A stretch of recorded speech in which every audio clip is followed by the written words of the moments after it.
A Prefeitura vai detalhar ainda hoje o novo esquema de trânsito e transportes para a realização da vigília e da missa de encerramento da Jornada Mundial da Juventude no novo endereço. Os eventos que seriam realizados em Guaratiba, na Zona Oeste, foram transferidos para Copacabana. A área de 1.362.000 metros quadrados vinha sendo preparada para receber a programação final das celebrações da Jornada Mundial da Juventude. O aterro sobre o mangue não resistiu à chuva dos últimos dias. Toneladas de argila e brita usadas para dar firmeza ao solo se transformaram num imenso lamaçal. Os moradores e comerciantes da região estão frustrados com a mudança. Este grupo investiu cerca de R$100 mil em alimentos, bebidas e aluguel de imóveis. Vendi meu carro, investi tudo no negócio para ver se a gente conseguia vender nesse evento. Tá aí a nota, ó. Só de mercadoria eu gastei 69 mil, ó, gelo que eu gastei, ó. A transferência da vigília e do encerramento da jornada no sábado e no domingo para Copacabana foi confirmada ontem à tarde pelo prefeito Eduardo Paes.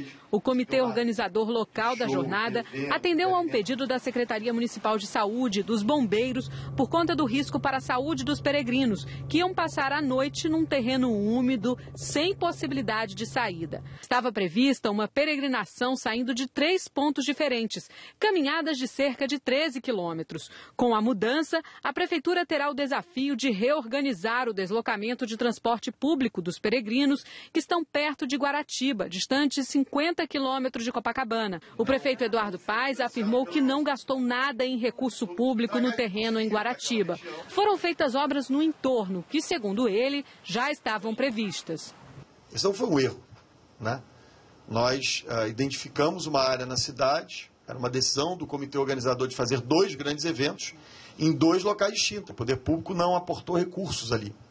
Não há qualquer prejuízo aos cofres públicos. É um prejuízo para os cofres do comitê organizador e, por consequência, imagino, da igreja. A Prefeitura anunciou uma entrevista coletiva hoje às 11 da manhã para explicar as mudanças no transporte de peregrinos. E está aqui no estúdio com a gente o engenheiro civil especialista em estruturas e conselheiro do Conselho Regional de Engenharia e Arquitetura do Estado, Antônio Eulálio, que vai explicar o que aconteceu com o Campo da Fé. O que aconteceu lá?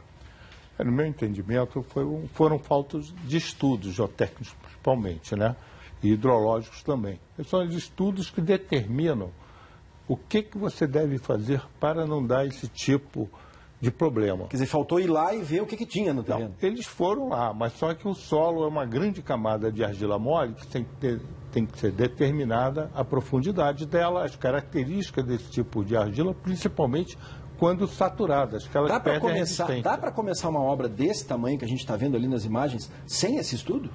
Não dá. E normalmente são relegados a segundo plano, porque implica em custo e em tempo. Então, a pressa é inimiga da perfeição. Então, o que o senhor está dizendo é que o pessoal começou a obra sem saber onde estava trabalhando? Eu acredito que sim. Por isso, eu acho que toda obra pública deve ter seguro.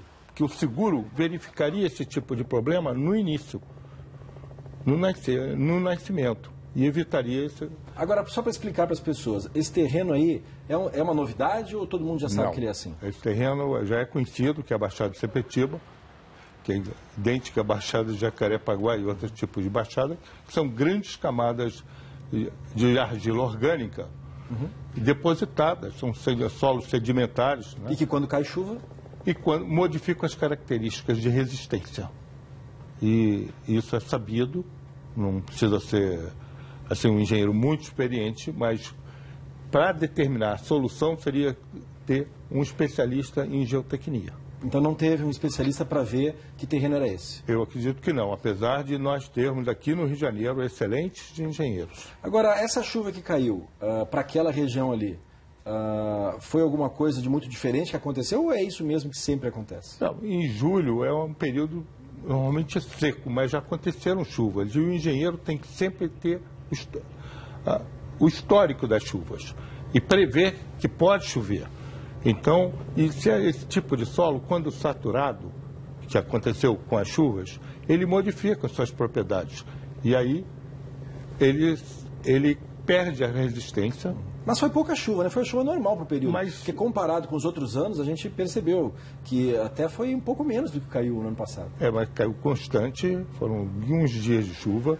O solo já é úmido ali, o lençol é muito alto. Viu o que aconteceu ali, semelhante com o BRT, que as primeiras chuvas começaram a dar o mesmo tipo de problema.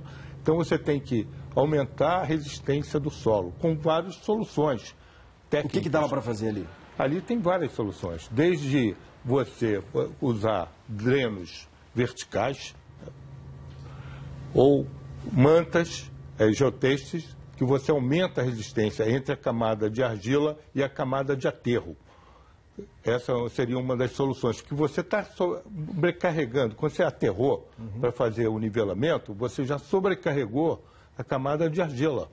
Tá bom. Tá bom, muito obrigado. Então, quer dizer, a obra ficaria bem mais cara, né? Muito obrigado pelas suas informações aqui no Bom Dia Rio. Obrigado a vocês.